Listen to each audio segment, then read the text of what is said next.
안녕하십니까. 신의균의 국방TV 시큐리티 뉴스입니다. 자, 오늘도 우크라이나 전황 알려드리도록 하겠습니다. 자, 어제 알려드렸던 소식이죠. 우크라이나군이 헤르손 전역에서 대공세를 시작했는데 그 상황이 또 결과가 어떻게 됐는지 궁금하시죠? 어떻게 됐는지 또 우크라이나군은 계속 공세를 이어가고 있는지 알려드리도록 하겠고요. 그리고 우크라이나가 헤르손에 이어 크림반도 전역에 대해서 지금 포격을 퍼붓고 있습니다.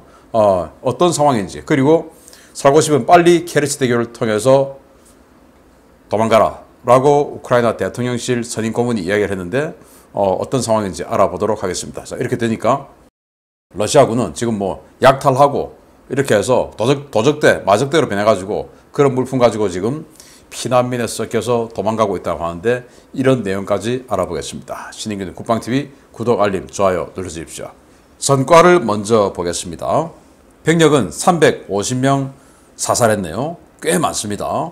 전차 20대 격파, 장갑차 18대 격파, 차량 19대 격파, 야포 12문 격파, 다련장 로켓 3문 격파, 무인 항공기 2대 격추 등의 전과가 있는데 350명, 어제 450명, 오늘은 350명, 굉장히 많은 러시아군이 죽었습니다.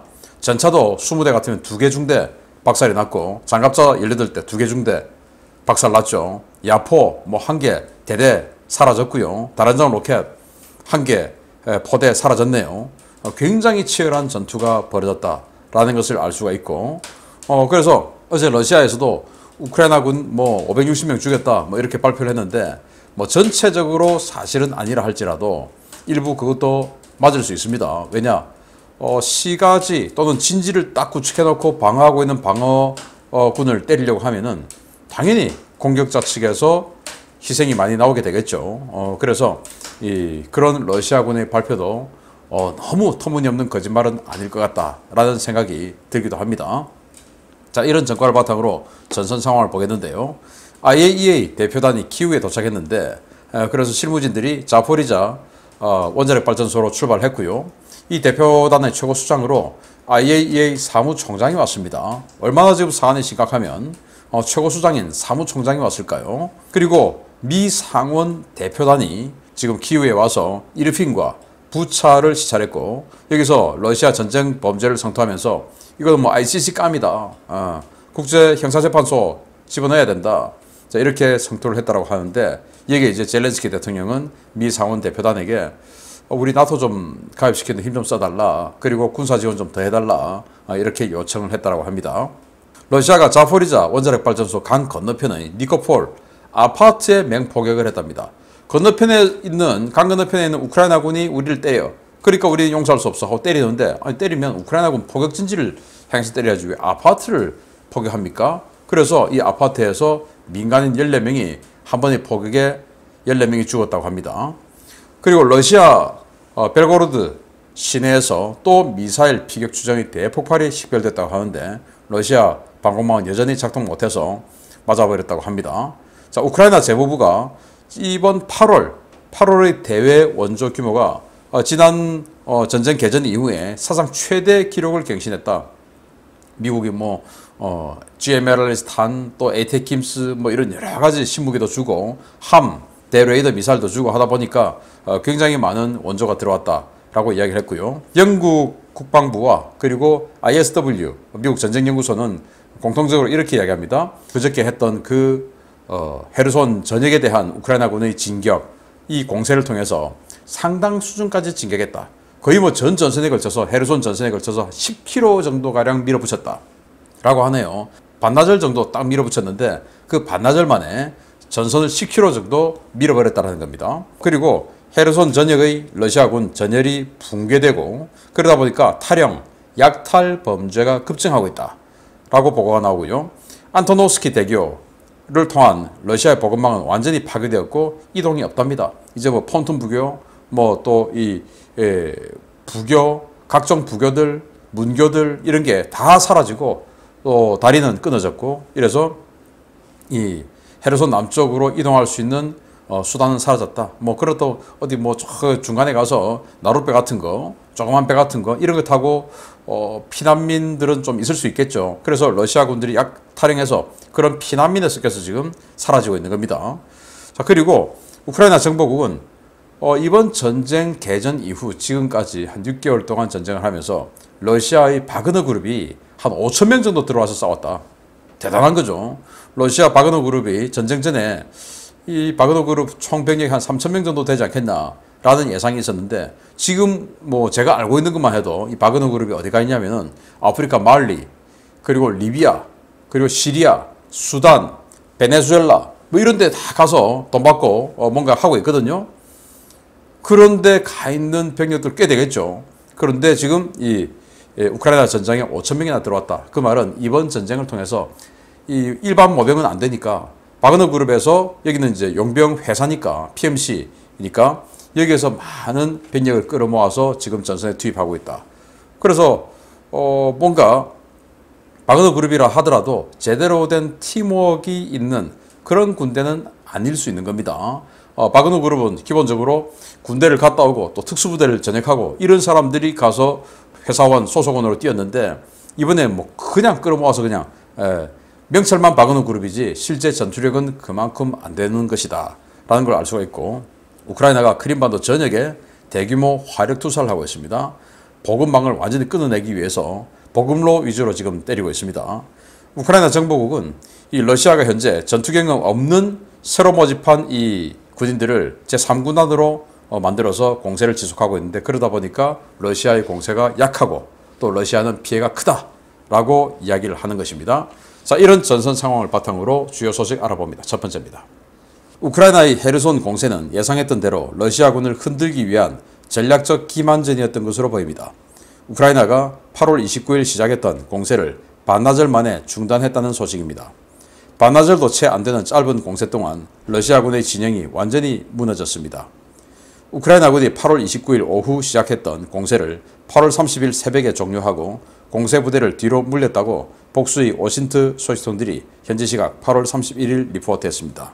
소식통들은 이번 공세를 통해 우크라이나군이 헤르손 전 전선에서 10km 이상 진격했고 주요 도시와 정착촌에서 농성하던 러시아군을 드네프르 강변 지역으로 밀어내는 데 성공했으며 상당한 수의 기갑 차량과 화포, 탄약고와 병력 집결지를 파괴했다고 전했습니다. 소식통들은 이번 공세가 젤렌스키 대통령의 남부지역 수복 경고 발언 직후 이루어졌다는 점에서 애초에 전선 전역 탈환을 위한 공세가 아닌 러시아군을 흔들기 위한 공세였을 것으로 예상했는데요. 이런 예상처럼 이번 공세를 통해 러시아군 진영은 완전히 무너졌다는 평가들이 나오고 있습니다.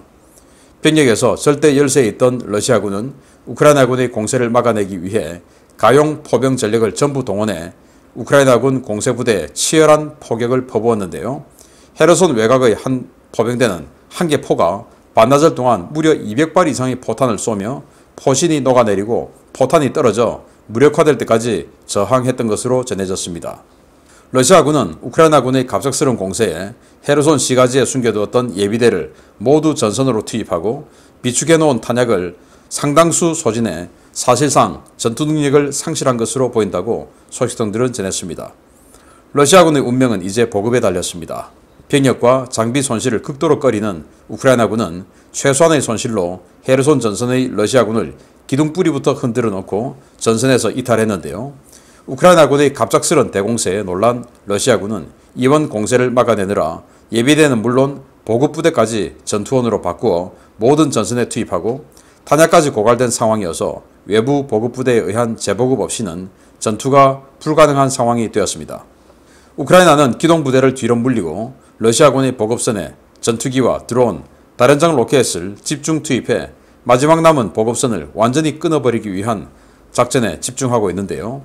우크라이나의 작전 중지로 살아나갈 수 있는 마지막 기회를 얻은 러시아군, 지금이라도 총을 내려놓고 투항하기 바랍니다. 굉장히 강력한 공세, 15개 여단을 동원해서 북쪽으로는 이 동북쪽이죠. 노바카우프카, 이 카우프카 댐 쪽으로 공격에 들어가고 그리고 쭉 해서 남쪽 헤르손까지 해서 이제 밀어붙였는데 반나절 정도 공격하고 스탑을 한 겁니다. 지금은 공격을 안 하는 겁니다. 그런데 젤렌스키 대통령이 이 공세 29일 날 오후에 2시부터 공세하는데 오전에 자 지금부터 공세한다 다 나가라 살고 싶으면 나가라 라고 이야기했죠. 그러면은 기습 공격이 아니죠. 공격의 효과를 가장 극대화시킬 수 있는 건 기습 공격을 해야 되는데 기습하지 않고 예고 공격을 한 겁니다. 그 말은 우리가 지금 공격할 때니까 니들 가지고 있는 전력 다 투입해가지고 막아내. 자, 다 투입해서 막아내면 어떻게 됩니까? 자원이 손실이 되죠. 지금 이 러시아군은 지속적으로 들어오는 보급을 받으면서 싸우는 군대가 아니고 지금 보급로가 다 끊어져 있기 때문에 가지고 있는 이 전력 가지고 싸워야 되는데 예고를 하고 대규모 공세를 퍼붓고 들어가니까 예비부대, 예비대, 예비 탄약 다 끌고 나와가지고 반나절 동안 어마어마하게 반격을 해나간 겁니다. 그러다 보니 가지고 있는 자산 거의 대부분 다 소진하고 예비대도 다 끌어서 전선에 투입하고 그 전선은 뒤로 물리고 이러니까 다음 공세에서 한번 때리면 이제는 예비대가 없는 겁니다. 그냥 있는 전선에 있는 일선 여기가 끝인 겁니다. 이런 상황을 만들어 놓고 우크라이나군이 확 뒤로 빠졌어요. 그걸 이제 러시아군은 격퇴했다라고 하는데 자기네들 입장에서 보면 격퇴를 한 것일 수 있지만 전투에서는 격퇴한 것일 수 있지만 전략에서는 완전히 그냥 깨진 거죠. 왜냐? 이제 포탄과 탄약이 없기 때문입니다. 자, 식량이야 어떻게 버티면 된다지만 탄약 없이 버틸 수가 없죠. 이런 상황을 만들어 놨는데 그러면서 지금 제가 좀 이따 알려드리겠지만 우크라이나군은 이 헤르손 주의 남쪽 그리고 크림반도 이렇게 해서 헤르손 쪽으로 들어올 수 있는 모든 보급로에 대해서 지금 계속 타격을 하고 있습니다. 포로, 미사일로. 그렇게 해서 완전히 고립시키고 있는 상황인데 이러다 보니 러시아가 주장하는 그런 전과는 일부 사실일 수 있지만 전략적으로는 굉장히 치명상을 입었다. 이게 완전히 미국의 효과 기반 작전에 기인한 이런 전투 스타일이 아니냐라고 생각됩니다. 일단 한번 치고 흔들어 놓고 빠지고 그리고 피해를 최대화시키고 다시 들어갈 때는 완전히 그냥 패닉을 만들어 놓고 쉽게 그냥 치고 들어가고 하는 그런 전술이 아니냐 생각이 되고 두 번째입니다.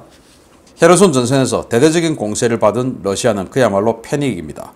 각지에서 탈영이 보고되고 있고 헤르손 시내에서는 탈주하는 군인들이 문자 그대로 마적단으로 바뀌어 닥치는 대로 약탈을 일삼고 있다는 소식입니다. 우크라이나군의 8월 29일 공세 직후에 패닉에 빠진 러시아 군인들의 탈영과 전투 거부 사례가 급증하고 있으며 이들 중 상당수는 도적단으로 바뀌어 헤르손 시내 각지에서 민가를 털고 있다고 유크레인 프라우다지가 현지 시각 8월 30일 보도했습니다. 매체는 헤르손주 경찰 당국을 인용해서 이번 공세가 시작된 후 러시아 군인들이 심리적으로 무너졌으며 도주하는 길에 주민들의 차량을 빼앗고 빼앗은 차량에 민가에서 약탈한 물건들을 싣고 남쪽으로 도망가고 있다 라고 전했습니다. 특히 헤르손 시내와 크라스노실스케, 노보디티우카, 스타니슬라프 등의 정착촌에서는 부대 단위로 움직이며 마을을 약탈하는 사례가 보고되고 있는데요. 이들은 주민들을 위협해 차량을 빼앗거나 차를 훔친 뒤 길가의 민가를 닥치는 대로 약탈해 값비싼 귀금속과 가전제품, 가구 등을 챙겨 도주하고 있다고 경찰 당국은 전했습니다. 탈출에 성공한 러시아군은 훔친 물건과 자신에게 보급되었던 군용 물자들을 온라인을 통해 판매하고 있는데요. 이 때문에 상당수의 러시아 장병들이 전선에서 이탈해 러시아 본토로 도주해 숨어 살고 있다는 평가들도 쏟아지고 있습니다. 러시아군의 이 같은 동향은 지난 3월 키우 서북부 전선에서 우크라이나군이 대규모 포위망을 구성하며 러시아군을 압박해 들어가던 당시 부차와 이르핀 등 러시아군 점령지에서 벌어졌던 상황과 비슷한데요. 이는 전선의 러시아군이 전의를 상실했고 전장 군기 역시 완전히 무너졌다는 것을 의미하는 것으로 풀이됩니다. 일부 워싱턴 소식통들은 헤르손시 외곽의 일부 러시아군 부대는 30일 가까이 탄약은 고사하고 식량과 식수조차 공급받지 못해 약탈과 구걸로 연명하는 사례도 보고되고 있다고 전하고 있는데요. 장기간의 보급 중단과 고립, 폐쇄기 짙은 전황을 누구보다 잘 알고 있는 러시아군. 향후 전범으로 기소되어 처벌될 수 있는 약탈보다는 차라리 항복해서 제대로 된 포로 대접을 받는 것이 더 낫다는 것을 왜 모르는지 모르겠습니다. 자, 이거 보십시오. 이건 말도 안 되는 지금 장비, 가방들 들고 가고 있죠. 이게 군용 아니죠. 군인들이 지금 이런 거 들고 가고 있습니다. 민가에 들어가서 약탈해 오고 있는 러시아군인 겁니다. 기가 차죠. 저 그렇게 차 빼앗아서 이 군복 벗고 민간인 척하고는 드네프르 강을 건너서 러시아로 돌아가서 거기서 지금 온라인으로 중고나라에서 팔고 있는 겁니다. 자, 이거 보십시오. 야, 이거 브라운관 TV인데 우리나라에는 이런 거 요즘 안 보죠. 왜냐, 방송도 요즘은 이제 이 브라운관 규격하고 안 맞는 그런 와이드 방송이 나오기 때문에 이거 안 보는데, 여기는 아직도 이런 게 되는가 봐요. 우리나라에 오면 골동품으로 팔릴 수도 있는데, 아무튼 좋다고 지금 가져가고 있습니다. 장갑차에도 약탈품 얹어놓고 있습니다.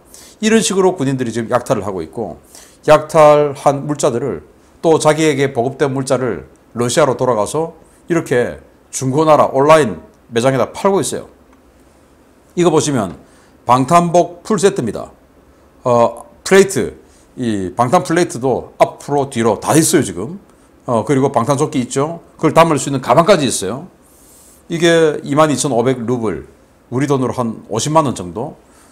50만 원 정도면 이거 좀 싸다고 저는 생각합니다. 이거 살려면 한 200만 원 정도 줘야 될 것 같은데, 이게 이제 러시아에는 그 러시안 마피아들 있지 않습니까? 그 러시안 마피아들 총 들고 다니니까 그 러시안 마피아들이 오 싸다 하고는 살 것 같고요. 그리고 여기 헤드셋, 야, 헤드셋 이것도 뭐 한 20만 원 가까이 되는 것 같네요. 이 헤드셋은 누가 사냐? 밀리터리 마니아들 중에서 러시아군 코스프레 하는 그런 또 취미를 가진 사람도 있어요. 또 좋다고 사겠죠. 전술조끼, 이거 한 18만 원 정도 하는 것 같은데, 야, 이거는 뭐 제법 그 일상생활에서도 쓸만합니다. 이런 것들 막 팔고 있는 거예요. 그러면 팔려면, 중고나라에 팔려면 어떻게 해야 됩니까? 돈 받으면 택배로 붙여줘야 되죠. 그 택배가, 러시아 택배가 우크라이나로 올 리가 없으니까 이 군인들이 도망가가지고 집에 지금 갔다는 겁니다. 뭐 집에 안 가면 어디 숨어 살고 있든지. 자, 그렇게 해서 상당수의 러시아 군들이 이렇게 도망가가지고 집으로 돌아갔다. 또는 러시아로 돌아가서 자기가 갖고 있는 군복들 다 벗어서 팔고 있다. 라는 이런 상태니까, 이걸 보고 이제 서방 오신트들은 뭐라고 하냐. 윗대가리들, 러시아군 윗대가리들은 무기 만들면서 이 1억짜리 무기 만들려고 돈 주면 다 떼먹고, 한 3천만 원짜리 무기 만들고는 1억 들었다 하고는 한 7천만 원 떼먹고, 윗대가리들은 그러고, 아래에 있는 이 병사들은 이런 식으로 자기 보급품 다 팔아먹고, 이런 군대가 어떻게 전쟁에 이기겠냐 라고 하는데, 그 말 틀립니까? 맞죠. 그랬던 군대 있죠. 월남. 우수한 압도적인 전력을 가지고도 그러다 보니까 졌지 않습니까? 러시아군 압도적인 전력을 가지고도 질 수밖에 없는 게 이런 겁니다. 다음 소식입니다. 남부전선에서의 우크라이나군 전략은 미군의 지도 하에 진행되고 있는 것이 맞는 것 같습니다. 최소한의 전력 소비, 최소한의 공세로 가장 극대화된 작전 효과를 뽑아내고 있는 우크라이나군이 헤르손 공세 직후 크림반도에 대한 전략적 타격 작전과 심리전을 동시에 진행하고 있다는 소식입니다. 우크라이나군이 남부 대공세 직후인 8월 30일 크림반도의 러시아군 주요 군사 거점과 보급기지, 교통로에 대한 대규모 미사일 타격 작전을 실시했으며, 이로 인해 크림반도 전역에서 주민들의 대탈출이 시작되었다고 복수의 오신트 소식통이 현지 시각 8월 31일 밝혔습니다. 우크라이나는 8월 30일 새벽 남부전선 공세를 종료한 직후에 헤르손과 노바카호프카는 물론 크림반도 북부의 아르미안스크와 크라스노페르코프스크, 잔코이 일대의 러시아군 보급기지와 예프파토리아 방공기지, 사키 비행장, 심페로폴 등의 전투기와 전술 탄도미사일을 동원한 파상 공세를 실시했습니다. 8월 30일 하루 종일 시간차를 두고 실시된 이 공격으로 크림반도 각지의 러시아군 시설에서 폭발과 화재가 보고되고 있는데요. 크림반도 전역의 러시아군 시설 피격 소식은 SNS를 통해 빠르게 확산되면서 크림 전역에서 주민들의 대탈출이 보고되고 있습니다. 미하일로 포돌략 우크라이나 대통령실 선임 고문은 크림반도에 대한 타격은 계속될 것이나 우리는 민간인들을 위한 인도적 대피 회랑은 열어둘 것이다 라며, 아직 케르치 대교는 열려있다 라는 표현으로 크림반도 주민들과 러시아군에게 살고 싶다면 크림반도를 떠나라고 경고했습니다. 포돌락 고문의 경고가 크림반도 전역에 전해지면서 케르치 대교를 통해 러시아로 빠져나가는 도로는 이미 마비 상태가 됐는데요. 세바스토폴과 심페로폴에서 케르치로 이어지는 P23 도로와 잔코이에서 케르치로 이어지는 E97 도로는 피난길에 나선 크림 주민들의 차량으로 완전히 마비 상태가 되었습니다. 핵심 전략 표적에 대한 짧고 굵은 타격과 심리전은 최소한의 전력만으로 최대한의 전략적 효과를 뽑아내는 미국식 효과 기반 작전의 전형인데요. 아무래도 우크라이나군의 반격 작전의 실제 지휘봉은 미군이 잡고 있는 것이 아니냐라는 합리적인 의심이 점점 더 커지고 있습니다. 자, 여기 지금 이런 식으로 때리고 있다. 그래서 헤르손 바로 강 건너 때리고, 그리고 크림반도 바로 입구 때리고 있고, 그리고 심페로폴, 그리고 뭐 사키 비행장, 뭐 이렇게 이 요충지, 탄약고, 보급기지, 또 이동할 수 있는 이 교차로, 이런 데를 쉴 새 없이 때리고 있다는 겁니다. 전투기로 폭격하고 미사일로 때리고, 자, 이런 식으로. 그래서 이 포돌략 우크라이나 대통령실 선임 고문이 뭐라고 이야기했냐? 떠나라. 아직 케르치 대교는 열려있다. 여기서 아직 열려있다는 말은 언젠가는 케르치 대교 끊어버린다 그 말 아닙니까? 지금 안토노스키 대교 끊어버린 것처럼. 그러니까 아직 열려있으니까 떠나라. 이제 크림반도를 14년도에 러시아가 불법 강제 합병하고 여기에 러시아인들을 이렇게 이주 정책을 했죠. 여기 이제 있던 우크라이나인들이 또 많은 사람들이 피난 가고 이제 빠지니까 그걸 또 러시아인으로 채워 넣었어요. 그 러시아인들은 어차피 우크라이나인이 될 수 없으니까 빠져나가라. 그리고 또 이 크림반도에 있던 원래 우크라이나인들 중에서도 완전 바꿔차고 또 이제 완전히 러시아화된 사람들 있지 않겠습니까? 또 크림반도에서도 도네츠크와 루안스크처럼 원래 친러주의자들이 있었을 테고 그 사람들 지금 전쟁 끝나면 니들 큰일 나는 거 아니야? 그리고 빨리 도망가 라고 하는 것이죠. 그렇게 해서 크림반도가 완전히 지금 패닉 상태에 들어가서 도망가고 있습니다. 이게 이쪽 차선이 지금 케르치 대교로 가는 차선인데 완전히 그냥 뭐 주차장 됐습니다. 반대쪽은 그렇지 않은데요. 이것도 마찬가지입니다. 케르치 대교로 가는 도로 반대쪽인데 완전히 지금 주차장 됐습니다. 이런 식으로 우크라이나군이 아주 교묘한 심리전, 한번 딱 쳐가지고 그들의 위력을 한번 꽝 보여준 이후에 또 한번 기다렸다가 그리고 우리 뒤에 다 끊어. 그리고는 빨리 빠져나가 도망가 라고 하는 이런 것들. 그리고 한번 흔들어 놓고 상대의 내구력 또 전쟁 지속력 이제 타작이 다 떨어지니까 이런 것을 완전히 떨어뜨려 놓고 우리가 지금 다시 한번 쳐들어오면 버틸 수 있을까? 다시 한번 또 공세를 취했을 때 우리가 과연 몇 시간을 버틸 수 있을까? 이런 고민을 하게끔 만들고 어차피 그럼 못 버티면 우리는 그냥 손들어야 되는 거 아닌가? 이런 고민을 할 시간을 주는 것이죠. 그리고는 이제 심리전을 계속한 이후에 또 한 번 치면 와르르 무너지겠죠. 이게 이제 미국의 효과 기반 작전 중에 보여줬던 전형적인 스타일인데, 그래서 이번 전쟁을 미국이 계속 자문을 하고 있는 것이 아니냐라는 그런 생각이 드는 겁니다. 미국이 자문하는데 러시아에게 이길 수가 있겠습니까? 계속 알려드리겠습니다. 마치겠습니다. 감사합니다.